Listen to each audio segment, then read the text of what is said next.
Today from the Wise News Network studio, we have Who Gives a Hoot number 8. I'm Rusty Wise. I'm Mason Beam. And I'm Grace Smith. And Who Gives a Hoot? Do you give a hoot? We're getting ready to talk about some topics that we've covered in the past few weeks. And so like and comment. And if you got any suggestions, do that. But if you got any comments, put them below. And be sure to, if you have any news stories for us, Grace has made a wonderful resource for you to reach out with, and I'll put the website link down the screen below. But if you do have an idea, you can reach out through that link now, and it's a Google form, so you can get all the information in one place for us. And there's also another link, which is also a Google form for Cherryville pitches. We're just trying to streamline our pitching process so that if you guys have an idea that you would really want to see us cover, then it gives us a better opportunity to reach out to you. The questions that I ask are like, provide your contact information. Are you comfortable being on camera? Stuff like that. So it's all to make it easier for you to see the news that you want to see. Well, let's get started. And we'll start off with the famous Krampus. Oh. Now, you guys went and covered that. Yeah. I didn't know what Krampus was until you guys covered it. I saw some posts on social media about Krampus, and I actually watched the movie over the holidays, which was weird. So what do you think? So the whole Krampus thing, that was really interesting to me because, almost the entire month of December, I'd been seeing these posts on Cherryville Town Talk, Lincolnton Town Talk, y'all saw them too, talking about how this oddities store called the Odd Duck that is located in Lincolnton, the owner participated in the Lincolnton Christmas Parade and dressed up as Krampus, which Krampus is basically an entity from Germanic folklore that is the foil of St. Nicholas. So if St. Nick, Santa Claus, brings candy canes and presents to all the good children, obviously Krampus puts coal in people's stockings, and he's maybe considered more the darker side of Christmas. And it was just really interesting because people were pretty unfamiliar, I think, with the tradition and the customs. And when you see something that is different for the first time, it takes you aback. And so a lot of people were scared.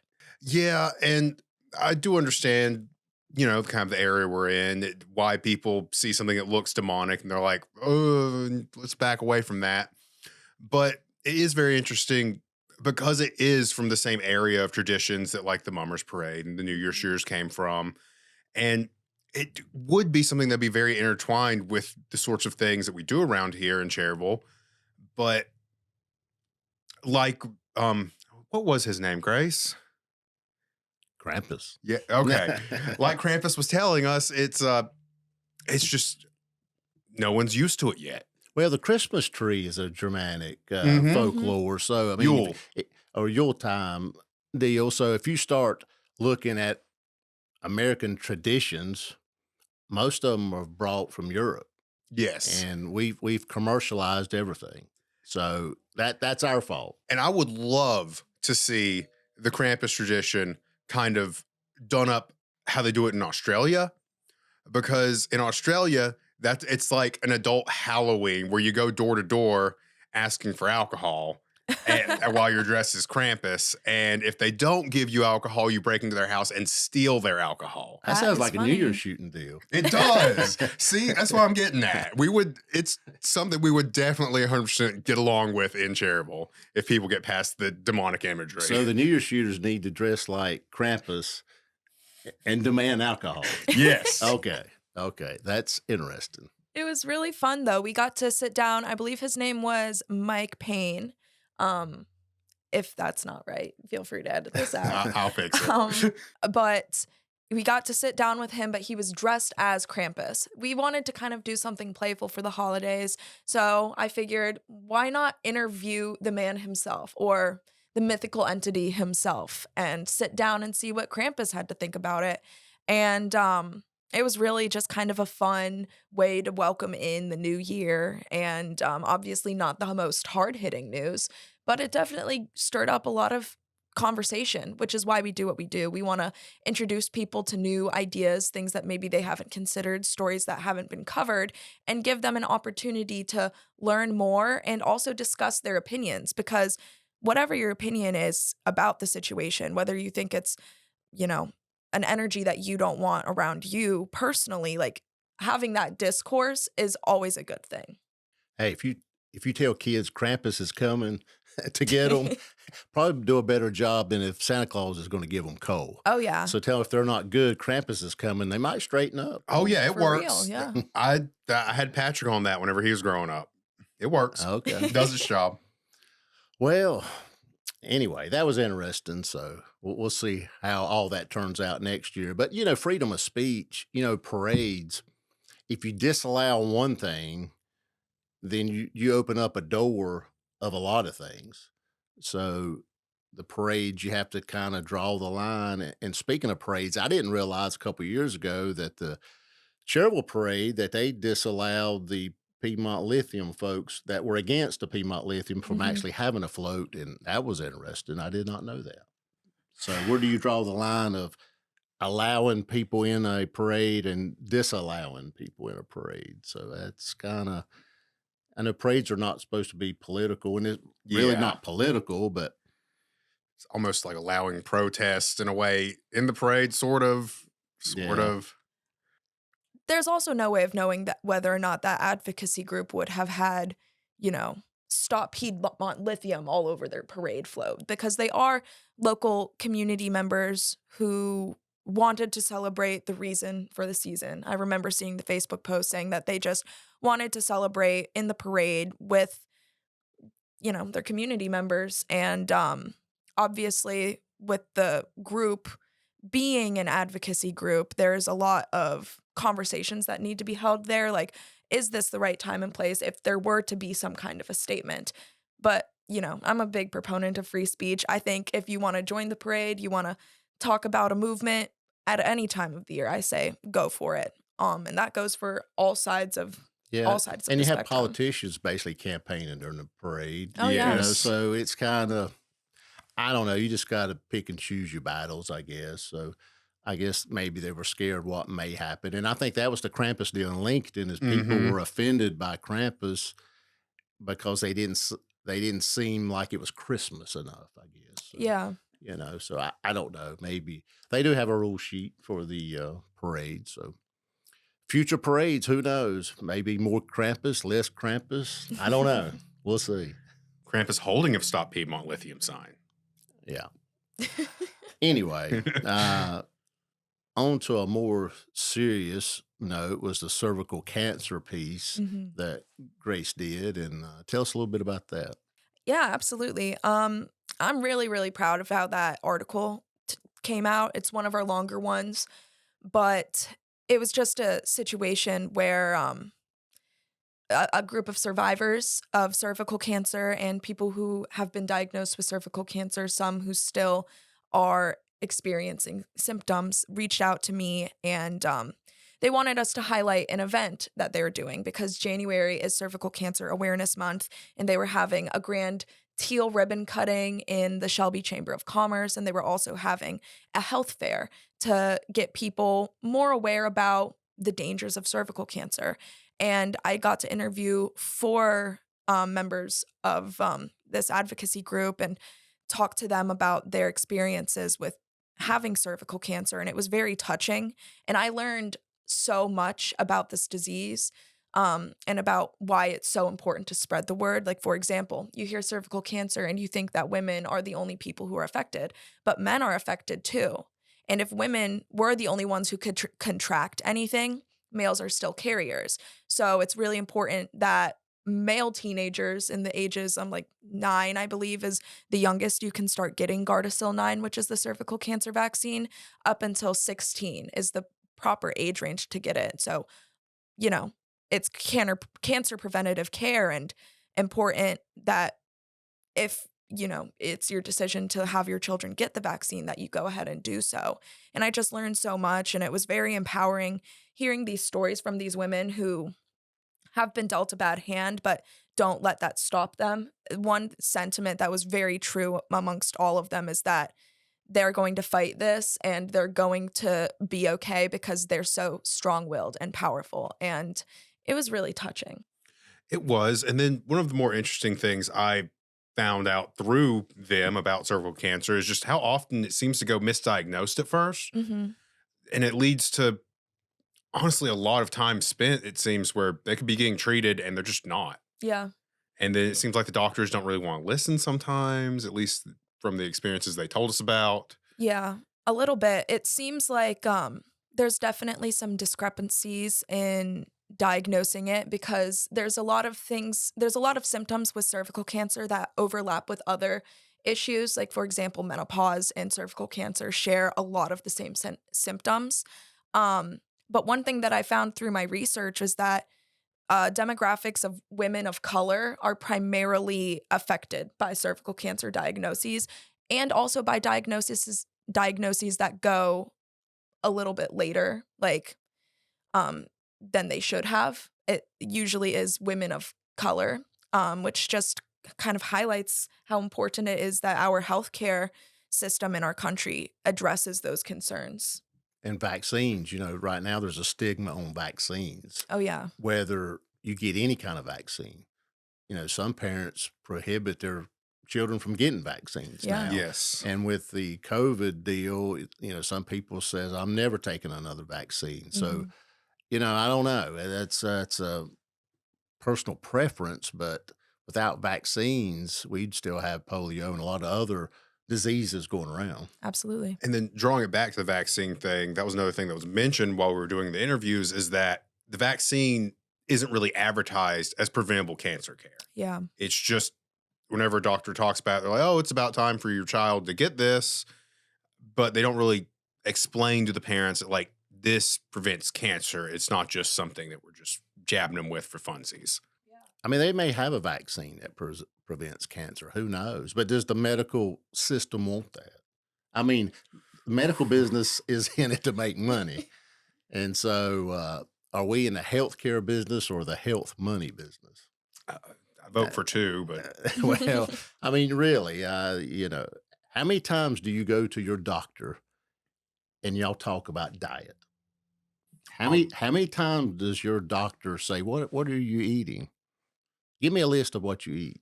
Rarely. yeah. They're going to write you out a prescription and you're going to get a pill Mm-hmm. because that's how the system's designed. You're supposed to eat bad and then take pills, and that keeps the healthcare industry in business. Yes, it does.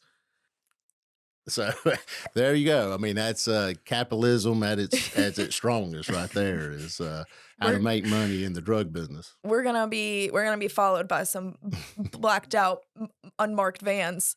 Oh, Well, yeah. I mean, follow the money. Yeah, absolutely. I mean, health care. I mean, you are what you eat, and we're eating plastics. We're eating chemicals, and Lord knows what all we're eating out here, and we don't even know it. Yeah. It's like we were talking about last week.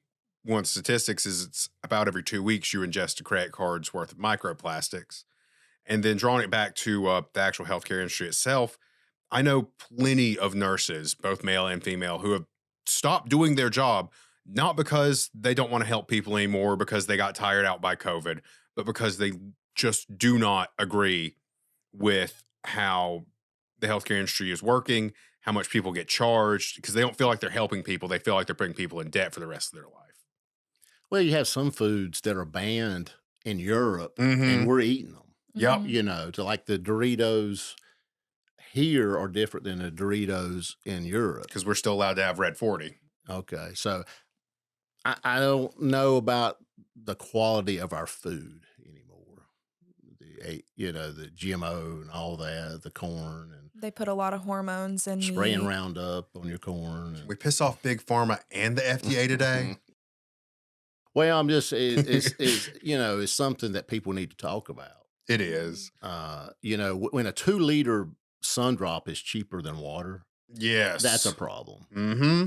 Yeah. So when you can buy sugar water at a much cheaper cost than regular water, that's just right there. That's a sign right there that it's messed up. And then on that same note, if you think about going out and getting fast food, one of the big problems there is everyone loves to upgrade to their medium or their large meal because let's be honest, for most people, a small fry and whatever the sandwich is just not enough. Um, but if you want to choose to get water, they're going to give you that bottle of water and it's going to be less drink. And I think almost there's like a value thing going on in people's heads where they know they're getting a lesser value by getting that bottle of water. So they'd rather just get tea or a soda because they're getting more drink with it. And you're getting that plastic from the water bottle, That and then too. you're getting the plastic from your cup, Mm-hmm. and it's just I don't know. We could be here for hours talking about food and health. Definitely. Well, let's move on.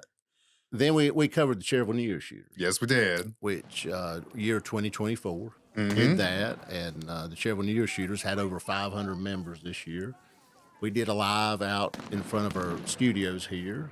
I apologize for my voice during that, guys. Yes, Mason was sick, very sick. Yes. Yeah, could hardly talk. And so appreciate you doing that. And so, yeah, we had a good time, good weather, big crowds.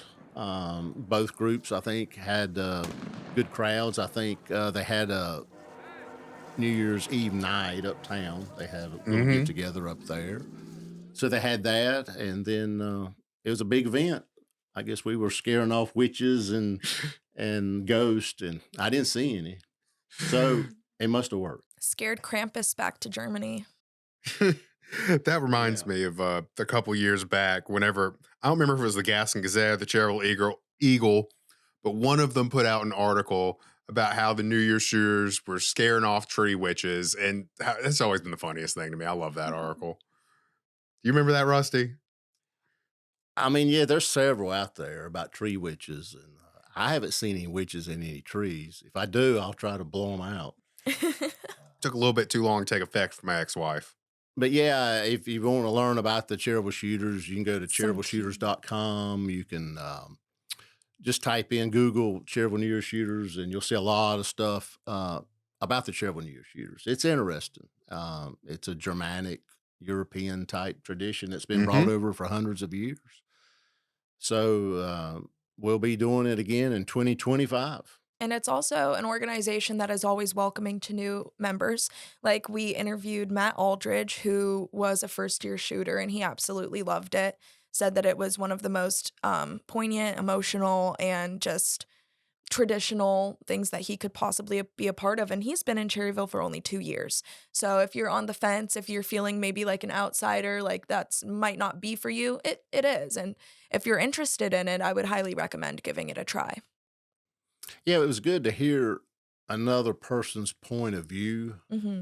because I've been doing it for 40 plus years now. And just to see an outsider come in and see how they looked at the tradition, it was interesting. Yeah. Yeah, and he spoke very highly of the tradition, he and his son, and I admired both of them for going the whole time. Yes. Oh, yeah. You know, a lot of new shooters, they'll come and go a few stops, but he and his son went the whole time. Which is very, very impressive. He also told us a lot about, his life before. He participated in the Paralympics.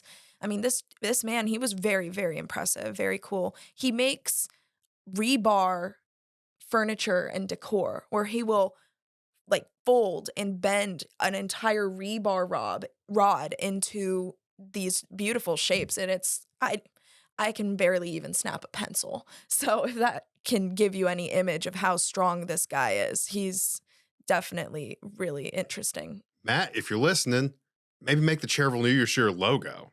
Oh, yeah. Yeah, That'd that'd be be kinda cool. interesting. But yeah, if you haven't watched that segment, watch it. It's very interesting. Mm-hmm. Now we're moving on to cluster homes, Mm-hmm. and that's becoming a big topic in Cherryville. Yes. And that's been going on for several years now, approving these cluster homes, but all of a sudden, it looks like they've hit a brick wall with the Terrace Estates over in Yes. Delview or Black Rock School Road. And so now everybody's thinking, well, maybe we've got enough. I don't know. What y'all's thoughts on that? Well, I know what Mason's thoughts because he lives on Rickway Road, so Yeah. he doesn't want 1,000 cars going down the road. My thought is cut Reekway in half and make them go the other way.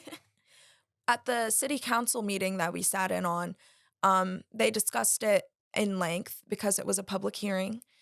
But a lot of the questions I felt that were being raised were very valid questions that I think should have been answered a couple years ago when these projects first started being proposed. Like there were a lot of good questions about what's this going to do to the schools? What's this going to do to the density in the area? And Cherryville's going to be expecting at least like over 1,000 new homes when these developments are finished being constructed. Cherryville has a population of around 6,000, and it's going to be quite an increase to the area if they're even able to get people to fill those homes. I just feel like there was a lot that went into the discussion of the city council meeting for this specific cluster development that they're going to be approving, Terrace Estates, but maybe that conversation should have happened before they approved the other two. I attended the council meetings back for the one on Reekway, and there wasn't a lot of discussion about it, at least in the meetings I attended. It was kind of just like, thumbs up, go ahead, do it. Which it was brought up back then by the property developer that lot kind of sat empty for a long time. It was the Quinlan, right? Correct. Yeah. Yeah. It sat up on the market, Cherryville trying to sell it for a very long time. And that is true.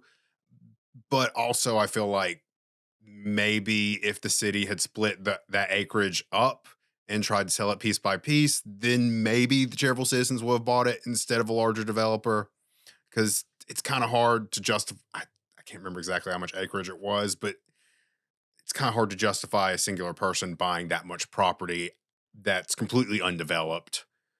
Yeah. Because it was just a forest. The trees are gone now, which I hate seeing that happen. But Yeah.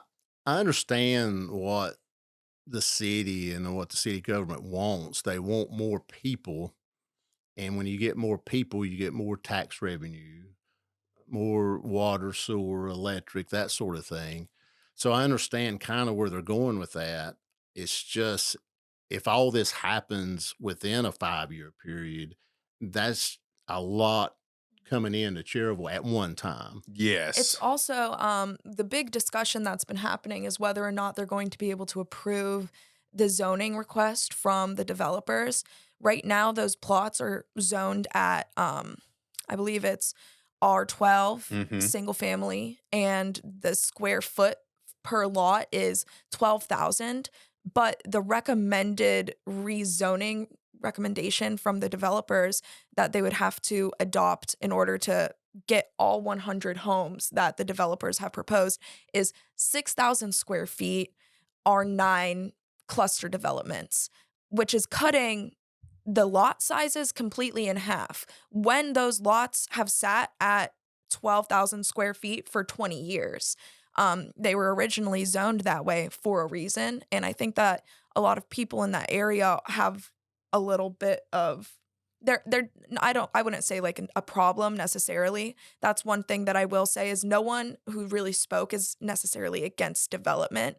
They're just wanting them to maybe reconsider the lot size, like maybe instead of 6,000, 8,000 or hmm even 10,000. And there are options for them to decide. However, then it might be a deal breaker for the developers. yes. And then on the other side of that coin, the actual if they do expand the lot sizes, then we lose out on the other things development was planning, which is Mhm. the nature trail and just trying to keep the area and the greenery there generally.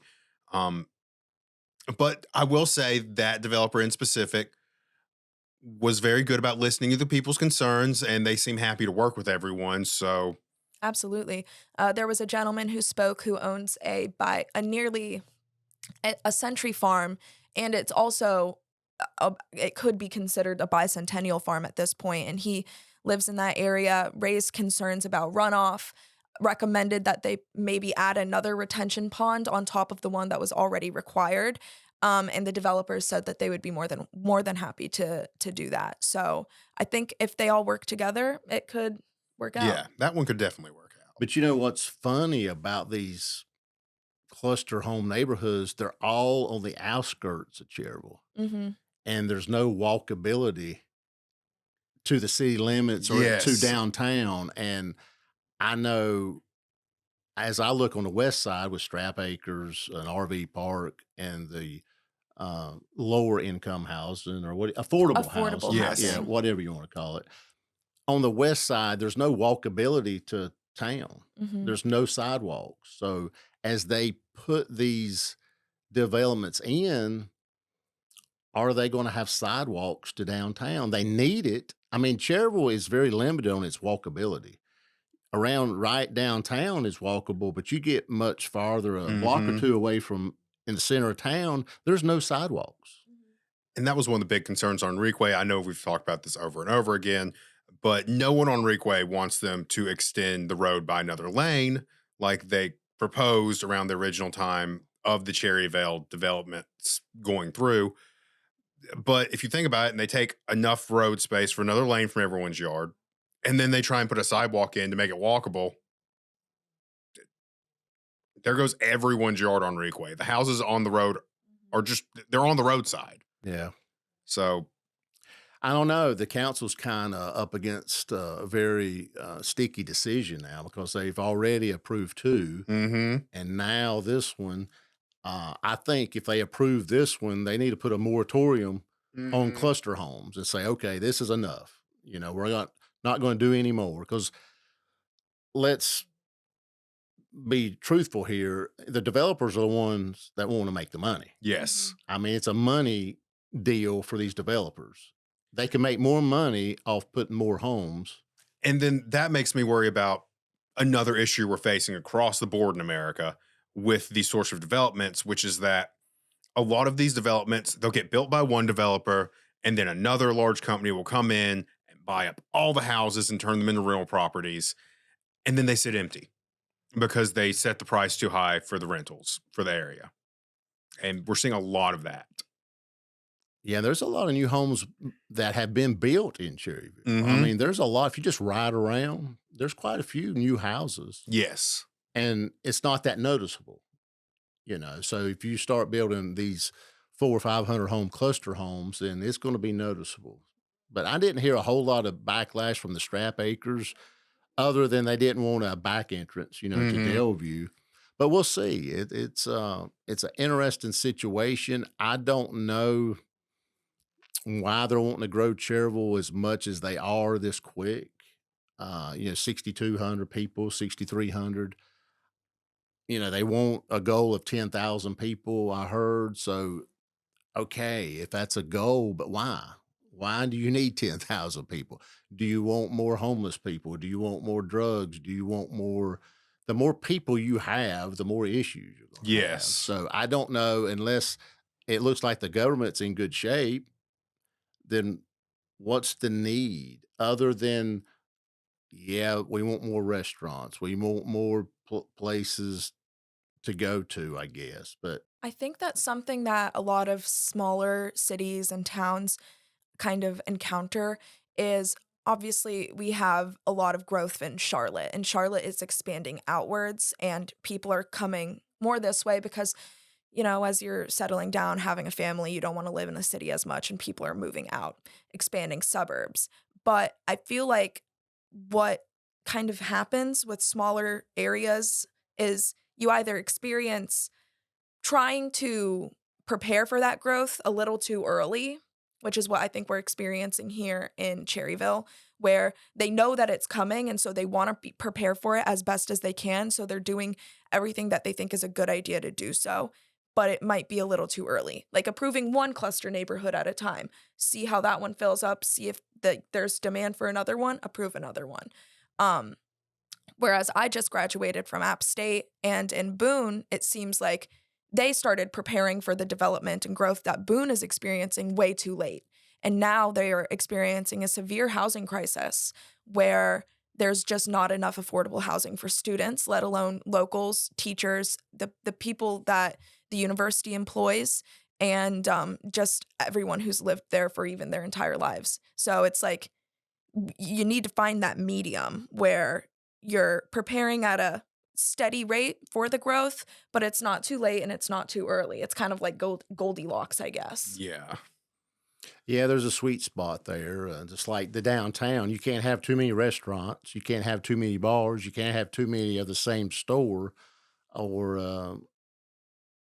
some of them will not survive. And Hmm. downtowns, if you just look around at all the downtowns, there's there's stores that come and go.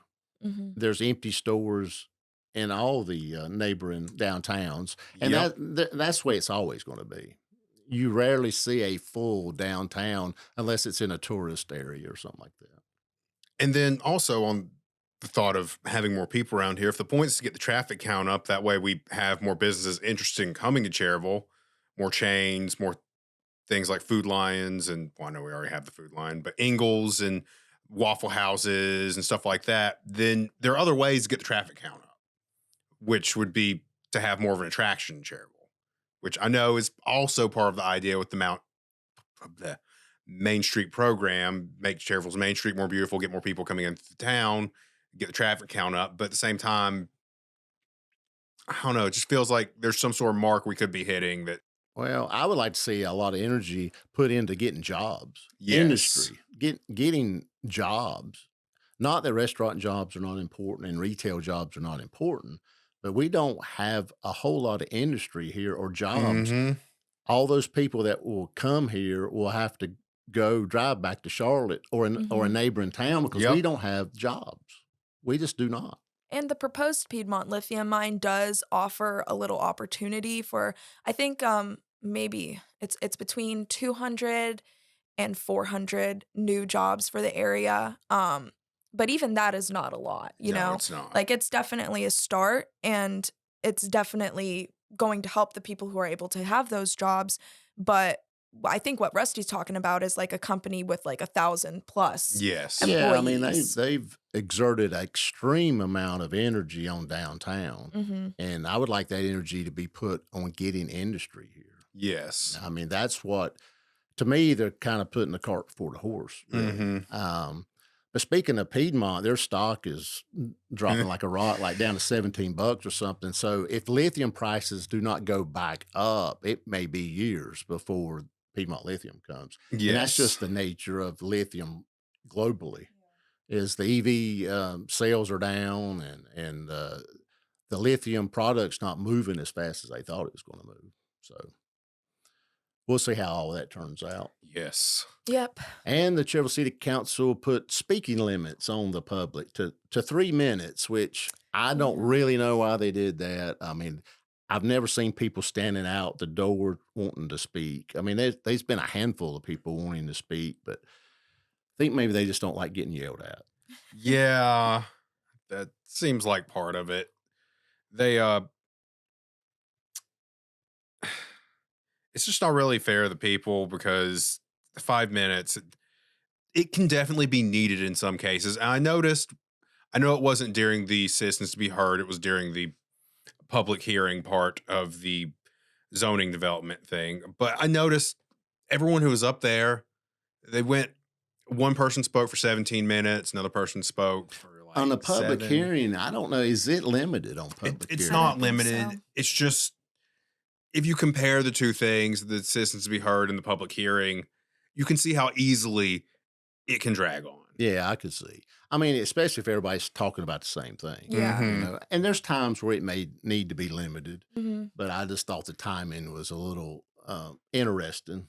One thing I would like to see, and I've noticed this, is that, you know, and I mean this in no harm whatsoever. I just think that if you're going to cut the speaking limit, you should also like make sure to maintain that. So like a visible timer so that people can see how much time they have left if they're speaking, but also I notice in a lot of the times where citizens come up to be heard, it becomes kind of a conversation Yes. between the person speaking and the city council.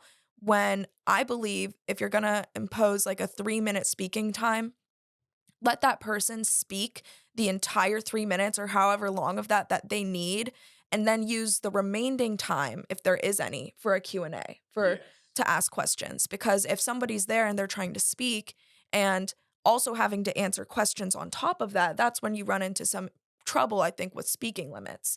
I don't think 3 minutes objectively is a very short period of time, but if that's what they're going to be given, then they should have that entire time without any interruptions, even if the questions are important. That's just kind of one thing that I've observed.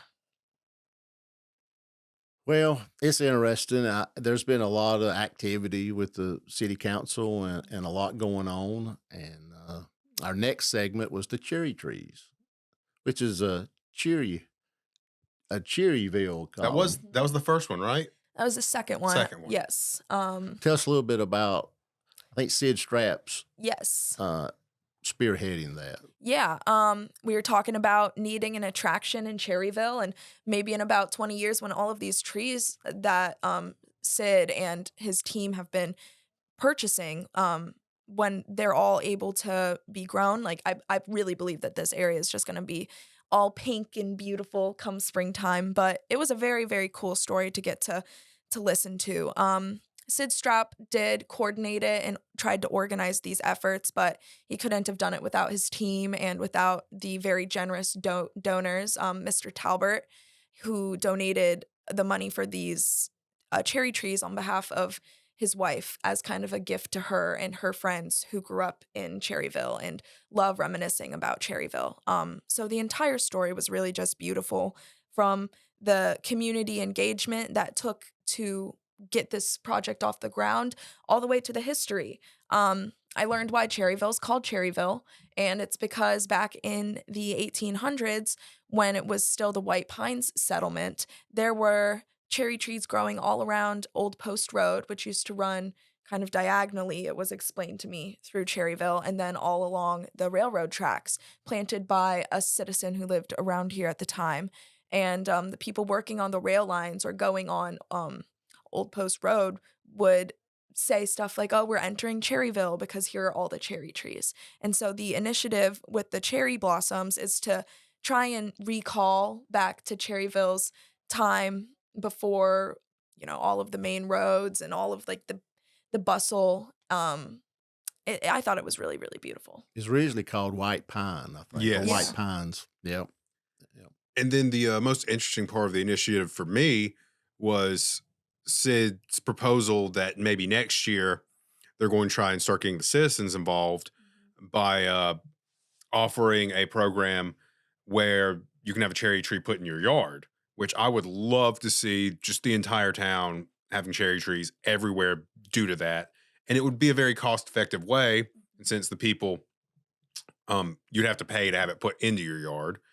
But it would just be a very cost-effective way to beautify the entire town, and then also give everyone something similar, which would just be, nice community values and Yeah. be good to see. He talked a lot about the upkeep and what it would take to keep these trees off the ground, and you got to prune them. Mhm. But aside from that, they're pretty easily to be managed. I do know that they've tried in the past to plant some other cherry trees, and I believe that they're kind of susceptible to getting viruses or bacterial infections, like all plants are. Yes. So you just got to make sure that someone's maintaining that. And I think Sid said that he's going to be spearheading that as well, maybe with the city's help.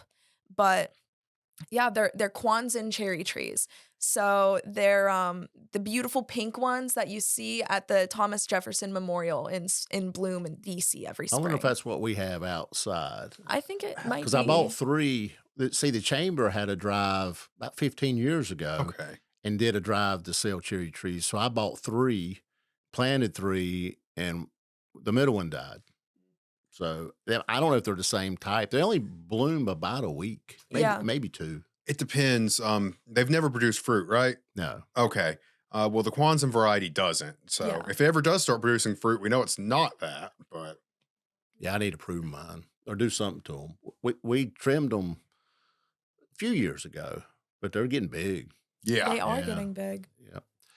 And the next item we covered was the electric bills in Cherryville. And that's a hot topic every year, especially after how cold it's been. When people get their bill next month, it's going to be high. Okay, I'll start on this one with a breakdown of how we got the numbers on our chart that you would have seen if you've looked at that. Okay.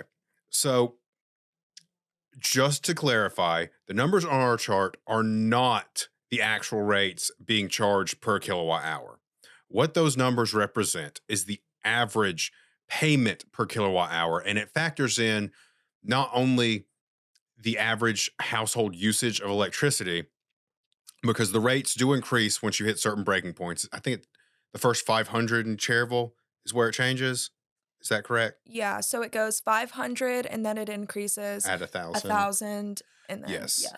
And then for NC, which I use the national rate, not North Carolina's rate whenever I got those numbers. But for NC, the national kilowatt hour average per household is 1,063. So if you take the 1,063, you have to put the first 500 kilowatts of charge in the first section. Then you take the second 500 kilowatts at the second level of payment. You add those together, and then you get the other 63 as well.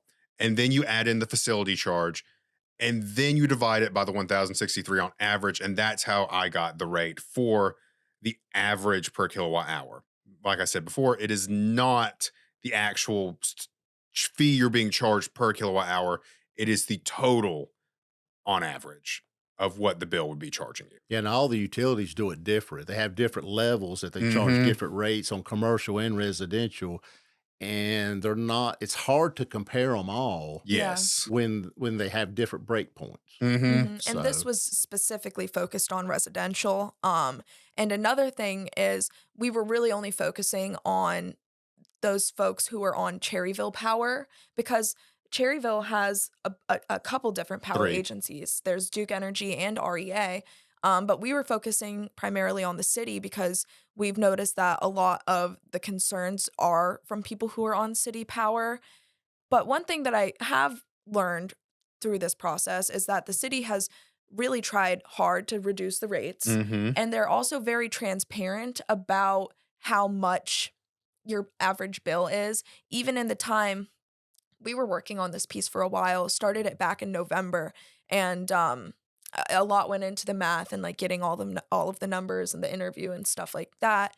But since we started this project and this endeavor, the city went ahead and put on their website the approximate weekly average that you could expect your electricity bill to be for that week. When we started it, they didn't do that, and then they started doing it to provide more transparency, which is what a lot of citizens are requesting. Mm-hmm.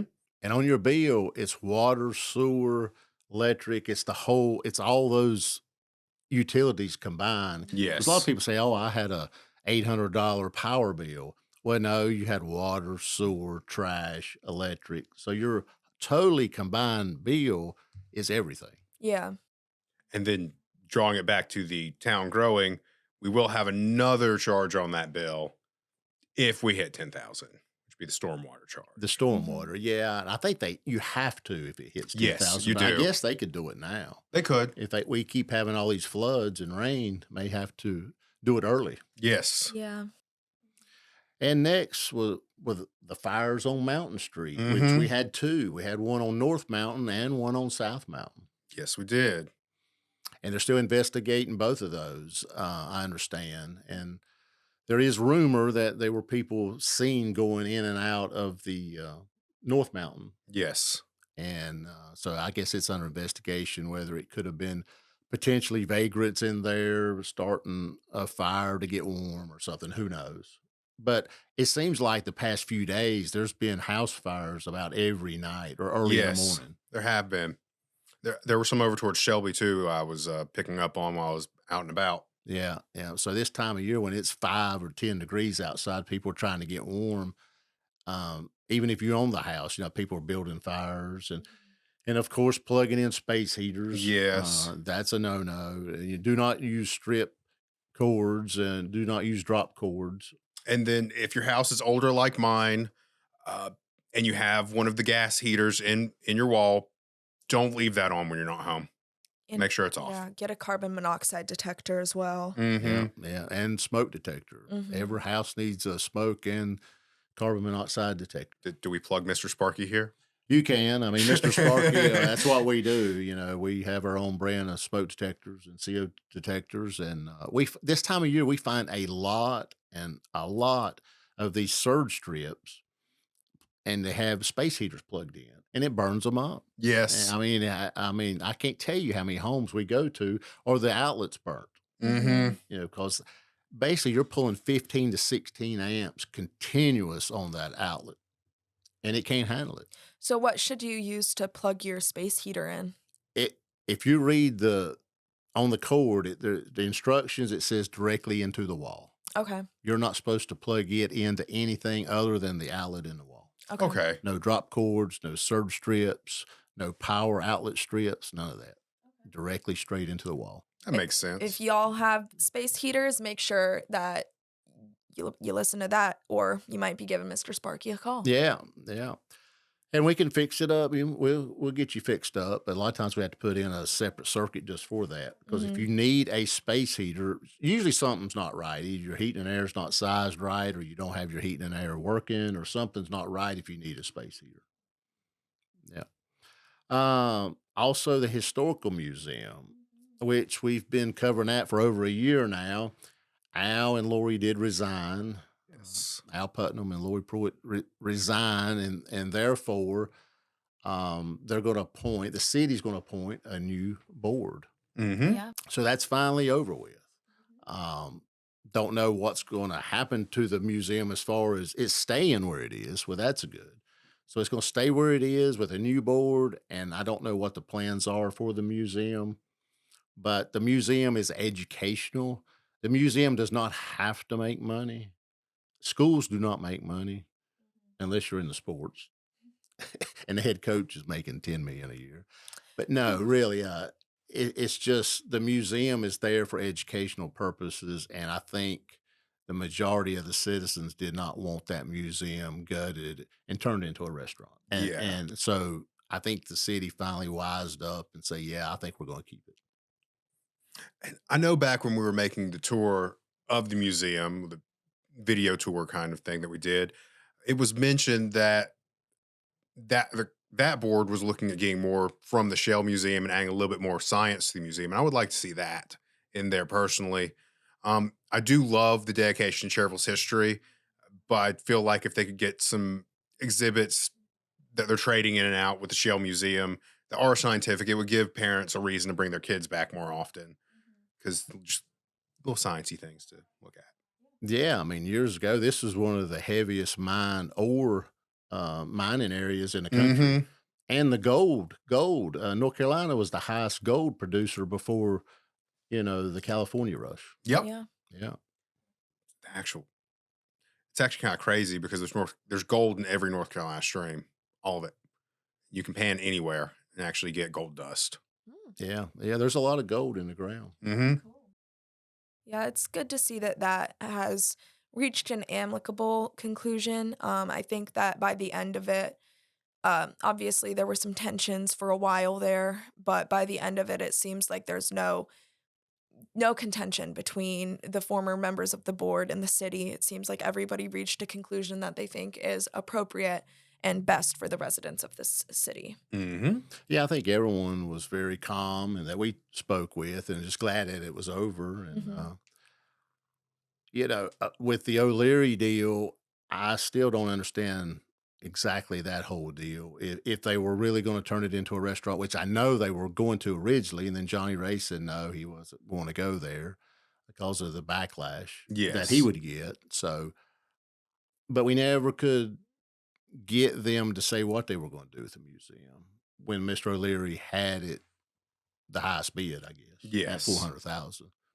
And the city wound up letting him out of that, so they just gave away $400,000. So that whole deal was a strange deal. Yeah.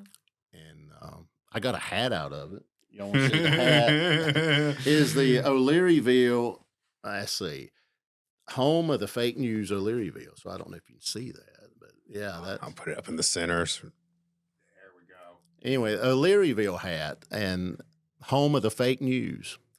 You reckon they're talking about us? Couldn't be. Wow. You reckon we're called fake news? I don't know. Do we have any eyewitnesses? Yes, there were a half a dozen people that, yes, we were called fake news, which is fine. That means you're watching. Yep. O'Learyville. There you go.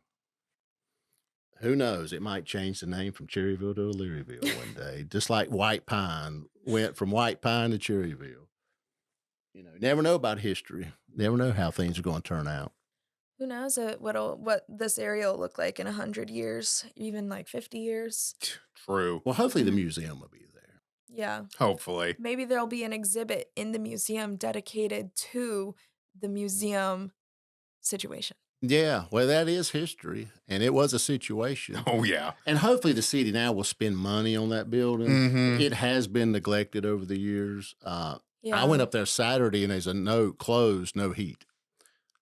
So it's about 1:15. I guess they had already left for the day, but it has no heat. So it's time for the city to put some money into that building. Yeah. They actually did mention that to us while we were talking to them about it, that the first floor heating was acting up. So I guess it's acting up worse now. Yeah, it wasn't working several weeks ago, but we'll see how it happens and what all transpires. But if they moved that museum, half of those artifacts were going to be gone. Mm-hmm. They were, because the building they were going to move it to was nowhere near the size of that one. Yeah. So let's see. Let's see what happens. So, I'm glad they're fixing up. I'm glad Mr. O'Leary's spending money on downtown. The buildings, they look good. It's looking better. So we'll see how it all pans out. Yep. And then we had the St. John's Health Fair that was just this past Saturday. Mhm. And Grace, tell us a little bit about that. Yeah, absolutely.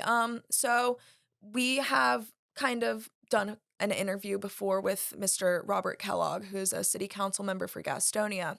And he is also very passionate about community outreach. And although he lives in Gastonia, Gaston County is his home, and he wants to see community outreach in all corners of Gaston County. So him and his organization that he works with, HealthNet Gaston, they worked in tandem with the St. John's Lutheran Church here in Cherryville to put on a health fair. And it was just like a great way to kind of bring in the new year, start your year off with something healthy and encouraging. Because Mr. Kellogg had told us that there, to his knowledge, had never really been something like that here in Cherryville, at least in the past several years. So he wanted to provide this opportunity for Cherryville residents to show up to this health fair, have a free hot dog lunch, and get screened for diseases for free. Like there was a pre-diabetes screening, there was I believe, a hypertension and high blood pressure screening. Um, and those are things that cost money when you go in to see your regular care provider. And a lot of people, it's something that if they have to, they'll spend the money on it, but if they don't have to very imminently, they'll wait until it becomes dire. And so a situation and an opportunity to have these screenings for free is definitely welcome, and I hope that they had a really great turnout.